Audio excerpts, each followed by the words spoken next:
Hello! Je suis un peu saoulée parce que j'ai perdu 20 minutes de tout ce que j'avais filmé, donc si à travers cette vidéo vous me voyez avec différentes apparences, parfois même sans ma perruque, c'est parce que j'ai dû tout refilmer.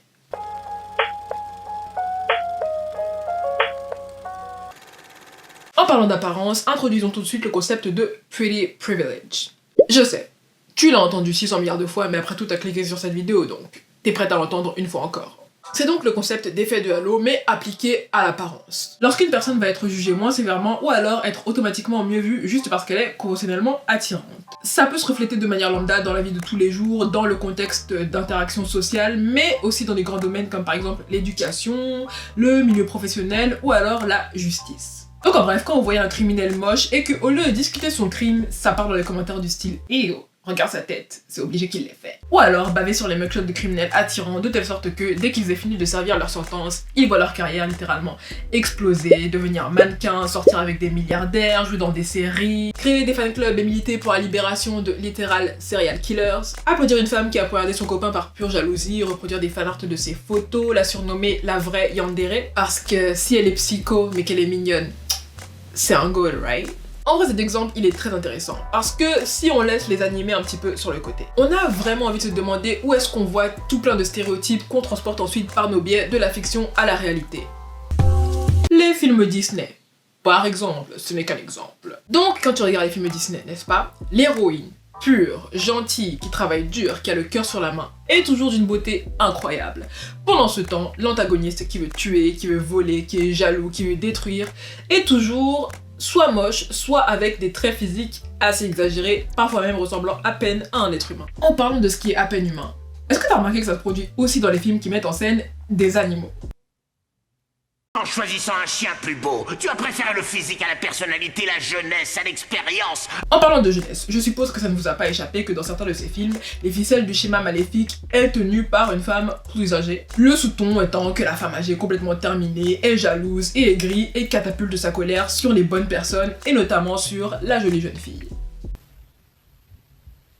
On a compris, ne vous inquiétez pas. La société fait déjà un excellent job pour nous rappeler qu'à partir de 30 ans, on se transforme en ce ver de terre aigri et indésirable. Merci. Enfin bref, toutes ces jolies princesses avec ces jolies voix, elles me rappellent l'exemple de Susan Boyle. Susan Boyle, je sais pas si vous vous rappelez, c'était une participante à l'émission Britain's Got Talent, je ne sais plus en quelle année, qui, quand elle était arrivée sur scène, avait reçu, à cause de son apparence, beaucoup de moqueries, les gens la prenaient pas au sérieux, qu'on parle du public ou même des juges, mais dès qu'elle a commencé à chanter, là les gens ils étaient estomaqués, ils ne pouvaient pas croire qu'une voix aussi belle sortait d'une personne comme ça quoi. La beauté est supposée être le premier vaisseau porteur de bonnes caractéristiques. Encore mieux, la beauté en elle-même est une vertu et quelque chose qui doit être admiré. Encore mieux en fait, la beauté naturelle est une vertu et quelque chose qui doit être admiré. Dans ce sens, moi je me suis retrouvée sur les deux côtés du spectre, donc laissez-moi expliquer. Comme on le sait, de nos jours, les corps minces sont des corps qui sont mis sur un piédestal et ça n'a pas grand chose à voir avec la santé, mais plutôt l'esthétique. Pourquoi? Si moi je me suis décrite comme une personne qui est naturellement mince, c'est parce que, même si moi personnellement je considère que ce n'est pas le cas, les gens dans mon cercle, pas si proches que ça, quand ils me voient manger, ils jugent que je mange beaucoup, mais que pourtant, malgré le fait que je mange de grosses quantités, mon corps reste naturellement comme ça. Et ils sont presque en admiration devant ce fait. Oh, tu peux manger n'importe quoi et ton corps il reste naturellement comme ça, c'est trop bien. Et tu as même des filles qui elles-mêmes se vantent d'être comme ça en fait. Voilà, moi je mange n'importe quoi, je suis naturellement mince. Et c'est ça qui les rend spéciales, parce que tu vois, au-dessus du fait d'être mince, là le corps est vu comme supérieur parce que peu importe ce que tu fais, ce que tu ne fais pas, peu importe ce que tu manges, ce que tu ne manges pas, sain ou pas, il reste comme ça. Donc c'était mon expérience par rapport au bon côté du spectre de la beauté naturelle. Maintenant, laissez-moi parler de la dissonance cognitive du mauvais côté. Quand j'étais au lycée, il y avait une fille dans ma classe, une fille vraiment adorable d'ailleurs, qui était donc métisse, à la peau claire, aux yeux verts, elle ne se maquillait pas, elle s'habillait plutôt comme un garçon manqué, elle avait un chignon simple, mais elle était considérée comme très belle. Du coup, quand les personnes parlaient d'elle, c'était « Regardez-la, elle est simple, elle se prend pas la tête avec les cosmétiques, elle ne porte pas de maquillage, elle est naturelle, vraiment c'est super. » Mais moi à côté, au lycée j'ai eu mes phases, enfin même de nos jours j'ai toujours mes phases où parfois j'ai envie d'apprêter, parfois j'ai pas envie d'apprêter, bref. Au lycée, disons que cette année-là, j'étais plutôt dans ma phase où je me maquillais pas. Mais moi par contre, J'avais une peau à problème, beaucoup de boutons, beaucoup de points noirs, j'ai les cernes vraiment très noires, j'avais pas les cheveux plaqués, enfin bref. Je rentrais pas dans les critères de beauté naturelle parce que oui, la beauté naturelle a aussi ses critères de beauté. Et du coup, quand les gens parlaient de moi, là, le discours, c'était pas le même. Là, tout d'un coup, on était dans les... Mais pourquoi tu fais aucun effort? Tu pourrais être super belle si tu te maquillais un petit peu. Tu t'en fiches? Il y a carrément un mec... Il y a carrément un mec, un jour on rentrait ensemble, on était dans le métro, et puis là, d'un seul coup, de but en blanc, il me dit « Emmanuel, je suis sûre que toi, tu te trouves moche. » Je l'ai regardé en mode « Quoi ?» En fait, le simple fait de montrer mon visage naturel, comme mon visage ne leur convenait pas, c'était un signe que moi, je me trouvais moche, quoi. Et pourtant, j'ai remarqué une chose, et je sais que vous aussi, vous l'avez remarqué. La démonisation de la fake beauty. Toi, tu portes des faux cheveux, toi, tu portes des faux cils, toi, tu portes des faux ongles. Regardez-moi, celle-là, elle est maquillée comme une voiture volée, celle-ci, elle est refaite. Les femmes qui sont jugées trop fausses, il va y avoir une espèce de haine contre elles. Et on va les comparer justement aux beautés naturelles qui, elles, sont vues comme bien. Regarde, elle, c'est le corps avec lequel elle est née, machin, enfin bref. Soit tu es une beauté naturelle ou qui a l'air naturelle parce que si tu as fait la chirurgie mais que ça se voit pas, là ça passe, donc voilà. Soit t'es une beauté naturelle, soit en gros, t'es un démon. Ah, attends, sérieusement, en parlant de démon, vous avez remarqué à quel point la beauté physique est associée au divin? Cette personne est belle et beau comme un dieu, celle-ci c'est la favorite de Dieu, celui-là Dieu a pris son temps avec lui. Ça c'est plus influence de la mythologie des dieux grecs aussi, et on peut se dire, oui mais quand on dit ça c'est pas sérieux, c'est pour la blague, mais moi je pense que déjà à force de répéter quelque chose, intérieurement tu commences à le croire un petit peu, et en plus de cela qu'il y a une réelle confusion entre la beauté vue de l'homme et la beauté vue de Dieu. Pour ceux d'entre vous qui ne savent pas, je suis chrétienne. Alright, donc c'est la partie où on commence à sortir les écritures. Parlons d'abord des influenceurs et des personnes chrétiennes en général, parce que pourquoi parler des influenceurs? Après tout, c'est tout le monde. On a un petit peu le même discours que les gens païens. Voilà, tout le monde est beau, ne dis pas que tu es moche, si tu es beau, si tu es belle, etc. Et je dis pas que c'est un discours faux ou un discours qui me dérange en soi, mais à mon sens, ce n'est pas vraiment la position que je vois quand je regarde la Bible. D'abord, dans la Bible, à plusieurs reprises, on peut voir que le fait qu'il y ait des critères de beauté et que certaines personnes soient considérées comme belles, certaines personnes soient considérées comme moches, c'est... c'est quoi le mot que je cherche? C'est reconnu dans plusieurs parties. Déjà par rapport à Léa et Rachel, où Jacob arrive et Rachel la trouve jolie alors que Léa non. On parle aussi du roi Saul en disant que c'était le plus beau de toute la plaine d'Israël et qu'il les dépassait tous d'une tête. Mais aussi, toujours dans Samuel, quand le Seigneur l'envoie pour oindre le nouveau roi, il arrive et il voit un des fils de l'homme chez qui il a été commandé d'entrer, et il se dit que voilà, celui-ci, c'est le gars qui a la tête et la carrure de l'emploi, quoi. Mais à ce moment-là, Dieu lui répond quoi? En paraphrasant, ne fais pas attention à ses jambes, etc., parce que moi, je l'ai rejeté. Vous, les hommes, vous regardez à ce qui frappe à l'œil, mais moi, le Seigneur, je regarde au cœur. Je trouve que ce passage nous dit plusieurs choses. Il ne nie pas que la beauté physique telle que l'être humain l'a établie existe, et que certaines personnes le sont donc et d'autres ne le sont pas. Donc, ça existe, ok, y a pas de souci, mais ce n'est pas ça que Dieu regarde. Et ce passage va à l'encontre de beaucoup d'expressions qu'on a l'habitude d'entendre aujourd'hui, que j'ai dit juste avant, du style « Dieu a vraiment pris son temps avec cette personne, machin, parce qu'elle est belle ou qu'il est beau ». Là, on voit que c'est un homme, peut-être pas beau, mais en tout cas qui a un corps athlétique, quoi. Et malgré le fait qu'il soit gaulé comme ça, Dieu l'a rejeté. Son apparence ne voulait rien dire. Back up le dernier verset du proverbe 31. Je m'en souviens plus. Quelque chose à propos de la beauté trompeuse et de la grâce qui s'effiloche, mais que c'est la femme qui loue l'Éternel, dont on chantera les louanges justement. Donc voilà, si une femme est belle, ok, tant mieux pour elle, mais ce qui compte et ce qui est digne de louange et d'admiration, c'est la femme qui loue l'Éternel, peu importe son apparence. Dernier exemple, parce qu'on va pas rester là-dessus 650 ans, mais c'est mon exemple préféré, j'étais vraiment obligée de le partager. Il se trouve dans Ésaïe, chapitre 53, verset, je ne m'en souviens plus, mais là, on est en train de parler de Jésus lui-même. Ésaïe, chapitre 53, verset 2. Il a grandi devant lui comme une jeune plante, comme un rejeton qui sort d'une terre toute sèche. Il n'avait ni beauté ni splendeur propre à attirer nos regards, et son aspect n'avait rien pour nous plaire. C'est Jésus qu'on parle là. Jésus qui est littéralement Dieu. Jésus, le seul homme parfait, le seul homme qui n'a jamais été bon, est décrit ici comme un homme d'apparence quelconque. Il passe devant toi dans la rue, tu le remarques même pas. Si ça, ce n'est pas la preuve que l'apparence physique ne doit pas avoir la place qu'on lui donne dans notre vie, je sais pas quoi dire. Je sais pas quoi dire. Enfin, si, tu sais quoi, je vais encore dire une dernière chose. J'ai envie de parler du psaume 139, verset 14, qui est un psaume qu'on utilise souvent comme preuve que voilà, on est tous physiquement beaux. À mon sens, ce verset était plus dans le but de louer Dieu pour sa création, parce que nous, les êtres humains, nous sommes également sa création. Donc voilà, sa création est la manière merveilleuse dont il nous a créés, plutôt que de se dire que voilà, je suis beau, machin. Mais après, tu sais, j'ai pas non plus envie de me positionner comme la fille qui a la vérité absolue. Chacun a le droit d'avoir son interprétation, peut-être que vous n'êtes pas d'accord avec moi, et c'est tout à fait ok. Ce que je suis en train de dire, c'est que traditionnellement, taper une personne moche dans le dos et lui dire non, mais si, confiance en toi, tu es belle, c'est toujours au final attribuer de la valeur à la beauté extérieure et au fond, opérer selon les mêmes idéologies que la société. Je trouve quelques similarités entre ça et certains messages du mouvement body positive. Parce que on voit le corps de la femme à travers les médias représenté de manière très sexualisée ou alors avec beaucoup de nudité. Et donc pour montrer que tous les corps sont beaux, on copie et on applique à tous les corps ce standard sur la femme de sensualité publique. On est arrivé à un point où sortir dehors en étant très peu vêtu est assimilé à la confiance qu'on peut avoir en son corps ou en soi-même. Ce qui me permet d'amener un petit peu sur le tapis mon deuxième point. Quand on dit aux personnes qui parlent de leurs expériences relatives à leur apparence physique, d'avoir plus confiance en eux. Il y a deux concepts là. La perception qu'une personne a de soi-même et la perception que la société va avoir sur cette personne. La perception que la société va avoir sur une personne, c'est pas le problème de confiance en elle-même de la personne en soi. Oui, dans beaucoup de cas, la personne en question va manquer d'estime, mais tu peux avoir toute l'estime que tu veux pour toi-même, tu peux te trouver super beau, tu peux te trouver étant comme ceci, étant comme cela. Si vraiment tu tombes vraiment en dehors des critères de beauté physique, ça va pas changer la perception que la société a de toi-même. En tant qu'être humain, on est naturellement conçu pour avoir besoin de connexions.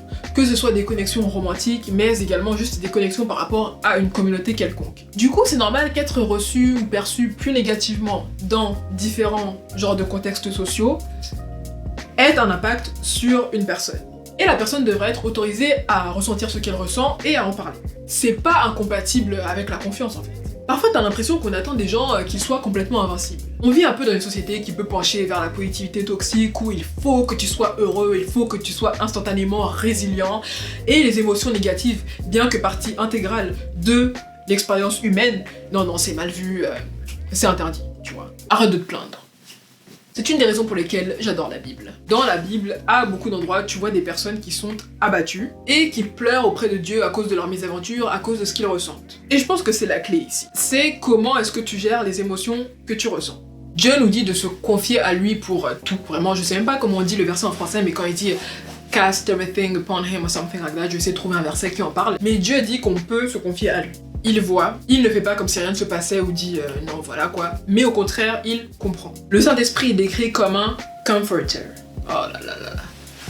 Ça casse tout de pas savoir la terminologie utilisée en français, mais je mettrai le verset.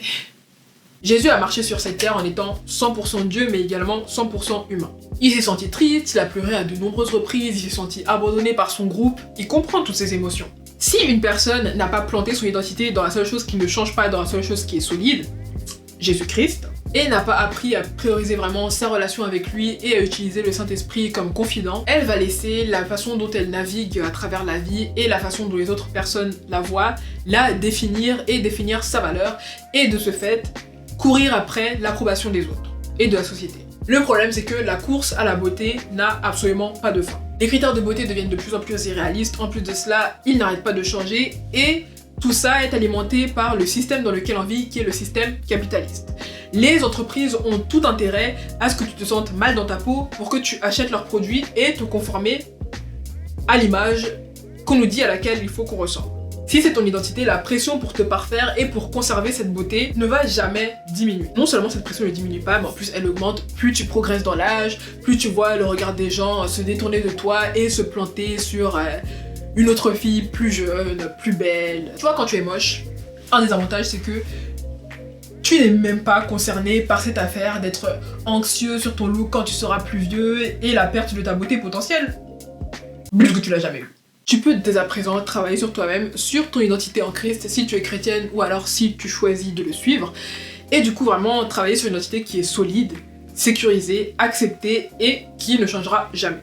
Quand tu es solide dans ton identité, tu es aussi bien moins exposé à la possibilité qu'une personne prenne avantage de toi ou alors d'applaudir et de vénérer le strict minimum. En tant que femme noire, allez, un petit mot là-dessus parce que j'ai pas envie de me lancer dans tout le discours des critères de beauté eurocentriques et comment ça affecte les minorités, mais je vais simplement dire que les femmes noires, historiquement et toujours aujourd'hui, est un groupe qui subit beaucoup de rejet. Et de ce fait, j'ai remarqué quelque chose. Quand un homme dit publiquement aimer les femmes noires, il va recevoir beaucoup d'applaudissements, il va être mis sur un piédestal, il va être appelé roi, etc. etc. Et du coup, la gente masculine l'a bien compris elle aussi. Et c'est pour ça que de nos jours, tu as cette niche de célébrités ou de mecs en soif de gloire sur TikTok qui vont publiquement dire qu'ils aiment les femmes noires et s'asseoir, attendre que leur image soit dorée et que les femmes noires viennent leur jeter des fleurs. Je pense que beaucoup d'entre nous, les filles noires, dans la vraie vie, on a aussi cette expérience qu'un mec non noir arrive et nous fasse tout un discours comme quoi les femmes noires ce sont des reines, il aime trop les femmes noires, etc. etc. Et à la fin, il s'attend à ce qu'on se mette à genoux et que l'affaire soit bouclée juste parce qu'il a dit ça. Alors qu'en vrai c'est genre... Ok. Whatever that means. Ensuite, être invisible, franchement, ça a des avantages. Alors, ça va pas être l'expérience de tout le monde, mais moi, quand je suis bien apprêtée, j'ai une jolie coiffure, j'ai un beau maquillage, je suis bien habillée et que je suis belle, et que, voilà, on a tous conscience du fait que je suis belle, je vais pas me comporter de la même façon. Mes manières vont changer, peut-être d'une part parce que, voilà, il y a ce boost de l'ego, du fait que mon apparence physique est attirante, mais il y a aussi ce côté que je suis alerte du fait que je sois belle, et je suis concernée avec le fait d'être belle. Je sais pas si vous allez voir ce que je veux dire. Quand tu vas quelque part, tu es tout apprêtée, tu es toute jolie. Tous les yeux sont sur toi maintenant. Tu as cette pression qui vient des autres, qui vient de toi-même que, hey, je suis jolie, je dois rester jolie, je dois me comporter jolie. Tu te sens presque mal pour les personnes qui sont super belles, super magnifiques, parce que dès qu'elles arrivent dans une pièce, tout de suite, juste à cause de leur apparence, elles sont placées sur un piédestal et il y a plein d'attentes qui sont mises sur elles. Maintenant, quand je sors dehors comme une cloche, maman ? Quand je vais dehors en mode clocharde, pas de maquillage, habits patatras, etc., etc. Déjà, ta psychologie, quand tu t'es apprêtée pour sortir, tu t'en foutais. Tu te sens plus libre, il y a cette espèce de nonchalance. Et dans la rue, tu es complètement invisible. Parce que tout le monde s'en fiche de toi, tu peux faire ce que tu veux. Tu peux être ce que tu veux. Même si les gens te regardent et sont genre, elle est bizarre, elle. Dans le fond, c'est déjà cette image qu'ils avaient de toi. So... Sans cette pression et limite cette impression de performance de la beauté posée sur toi, tu peux vraiment faire ce que tu veux et te permettre d'être expérimental avec des choses. Après voilà, tout le monde n'a pas forcément envie d'être expérimental, donc c'est si tu veux. Mais en gros, l'idée c'est que tu te rends compte que le physique c'est pas si sérieux que ça quoi. La beauté ça peut être quelque chose que certaines personnes ont et que certaines personnes n'ont pas. Et t'es pas obligé avant d'essayer un truc d'être concerné, oh est-ce que ça va m'aller, est-ce que je vais être jolie avec. Moi par exemple, avec cette coiffure, vous avez remarqué sans doute que j'ai des locks blondes. Et mes locks, je les ai faites comme ça à l'occasion du film Barbie. Et au début, je me suis dit, je vais choisir la couleur T1B/27. Les noirs, vous connaissez, hein, c'est-à-dire une couleur blonde, mais quand même mélangée avec quelque chose de foncé pour pas faire quelque chose de brutal, quoi. Mais en allant sur Amazon, j'ai trouvé ce paquet de locks complètement blond du début jusqu'à la fin. Et avant, j'aurais pu me dire, non, mais voilà, j'ai jamais essayé de faire ça. Si, quand j'essaye, ça me va pas. Si je suis pas jolie. Si, ceci, cela, me poser 600 milliards de questions. Mais là, je me suis dit, franchement, j'ai envie d'essayer, donc j'achète. Et si au final, je me coiffe avec et que ça me va pas, qu'est-ce que ça fait en vrai? Et ce que tu réalises et qui est très important aussi, c'est que tu ne dois la beauté à personne. Comme on a vu au moment où je parlais du fait que la beauté, notamment la beauté naturelle, c'est une vertu, il y a certaines personnes qui ont vraiment une réaction inverse à ton apparence physique, comme si tu leur avais personnellement manqué de respect. Et là, je vais pas m'apprêter à parler du fait que tu étais invité à un gala ou à un événement qui avait un dress code, et toi tu es arrivé habillé comme un clochard. Non, non. Là, on va parler de toi et tu l'auras mérité, ok? Je suis en train de parler des personnes en général qui se sentent obligées de faire des critiques à voix haute, ou alors des espèces de moqueries sur ton apparence. Genre les gars qui disent « Oh non mais celle-là je la toucherai pas avec un bâton », et en plus, dans la plupart des cas, ce genre de mec, tu les regardes et tu te dis non mais en vrai t'es pas mignon non plus mais je suis pas en train de me comporter comme si t'avais tué ma mère à cause de ça quoi. L'opinion des gens sur toi ou alors sur ton apparence physique, c'est leur problème à eux. Hey, encore moi, juste parce que j'ai l'impression que là dans cette section, Je n'exprime pas clairement le point que j'essaie de faire, qui est en fait le point de cette vidéo tout entière. Une personne ne devrait pas avoir à être extérieurement attirante ou alors extérieurement belle pour être respectée. Si une personne ne veut pas te traiter avec la décence basique que tout humain mérite juste à cause de ton apparence, ça dit beaucoup sur son caractère, pas le tien. En conclusion, la les privilèges, le beauty privilege, peu importe comment tu veux l'appeler, c'est réel. Mais personnellement, je trouve que son impact est un petit peu surévalué. Même moi, dans ma vidéo, dans certaines parties, j'étais un petit peu, voire même très hyperbolique. Bien sûr, toi, à travers le biais du survivant, tout ce que tu vois sur les réseaux sociaux, ce sont des influenceurs ou voire même des célébrités qui ont réussi à aller assez loin grâce à leur apparence physique. Mais surtout, si on parle de célébrités, parce que les influenceurs pas vraiment, mais si on parle de célébrités, arrive un moment où juste l'apparence, certes, ça a pu t'emmener en face de certaines portes, mais ça t'emmènera pas plus loin que ça. Déjà, juste pour parler de la célébrité, le look, au bout d'un moment, ça lasse les gens. Si tu n'as que ça à offrir, ils passeront à autre chose. Et ensuite, en plus de cela, si on laisse de côté les influenceurs et les célébrités, la plupart des belles personnes, quand tu y penses, elles vivront des vies lambda comme le reste d'entre eux. Bien sûr qu'il peut y avoir des privilèges substantiels comme par exemple, une fois de temps en temps, on va te payer tes courses ou alors tu sors quelque part et on va te payer des verres. Mais moi, en tout cas, personnellement, je trouve que dans le grand schéma des choses, c'est pas grand chose en fait. Ça peut aussi être une épée à double tranchant. Par exemple, si je prends le cas du dating, tu auras d'un côté plus de choix de partenaires, mais de l'autre, tu attireras beaucoup plus de charros et de gars un petit peu relous comme ça. De manière générale, les gens peuvent te voir comme un objet ou plutôt juste comme un physique plutôt qu'une personne en soi. Tu peux attirer de la jalousie, etc. etc. Moche ou beau, à titre personnel pour toi-même, tout cela n'a pas forcément à compter si tu décides de transcender l'apparence et d'atterrir dans le body neutrality, qui est, comme tu as pu le comprendre, plus ou moins mon point de vue dans cette vidéo. Une personne n'a pas à être belle pour avoir de la valeur, et toute personne a une valeur infinie, peu importe son apparence. Je trouve que ça libère vraiment de cette idée qu'une personne doit être belle pour exister, la beauté ça vient, la beauté ça part, et au final qu'est-ce que ça fait ?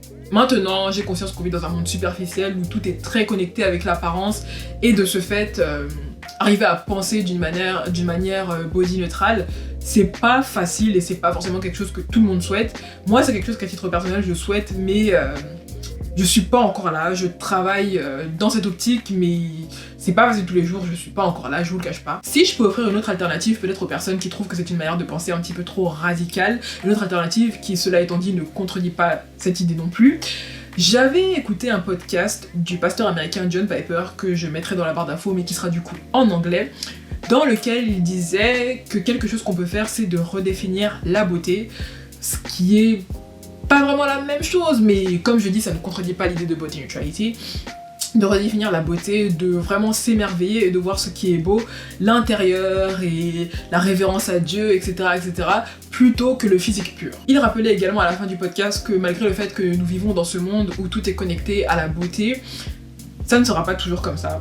Et il est vrai que dans le monde d'après, après la résurrection, on ne sera plus pareil, on n'aura plus la même apparence, mais au-delà de ça, on pensera radicalement différent et on sera en parfait accord, en parfait alignement avec la pensée de Dieu. C'est vrai que là, on essaie de se conformer un petit peu à son esprit, mais c'est pas facile parce qu'on se bagarre contre notre chair et parfois ça ressemble presque à un combat perdu d'avance, mais déjà, tout combat contre le péché a une victoire garantie, de 1, et de 2, quand on sera au paradis, quand on sera sur la nouvelle terre, on comprendra tout via le regard de Dieu et tout fera sens, quoi. La souffrance qu'on a pu ressentir par rapport à notre physique ou par rapport à n'importe quoi ne sera plus. Et je trouve que c'est une idée qui est importante de garder en tête, parce que parfois c'est vrai qu'on peut se perdre un petit peu dans nos manières de penser. En fait, quand tu es dans un état d'esprit où tu es un petit peu négative, c'est difficile de voir au-dessus, c'est difficile de voir plus loin, c'est difficile de voir que plus tard dans le temps, ça sera plus comme ça, mais c'est vraiment la vérité. Et c'est ça qui nous donne de l'espoir, c'est ça qui nous donne de la paix, je trouve, de garder ça en tête. Donc j'espère que c'est ce qui pourra vous donner un petit peu d'espoir, un petit peu de paix en cette fin de vidéo. J'espère également que cette vidéo vous aura plu. Si c'est le cas, n'hésitez pas à vous abonner. Dans quel cas, je vous dis à la semaine prochaine. Cela étant dit, si vous n'étiez là que pour du bon temps et non pas pour longtemps, j'espère que vous avez trouvé ce que vous étiez venu chercher. Et dans ce cas-là, je vous dis que la prochaine fois qu'une personne te dit que tu es moche, réponds-lui: je suis laid, j'en suis fier. Et si ça ne vous plaît pas, allez au diable. Pas la dernière partie parce qu'on veut que tout le monde soit sauvé quand même. N'est-ce pas?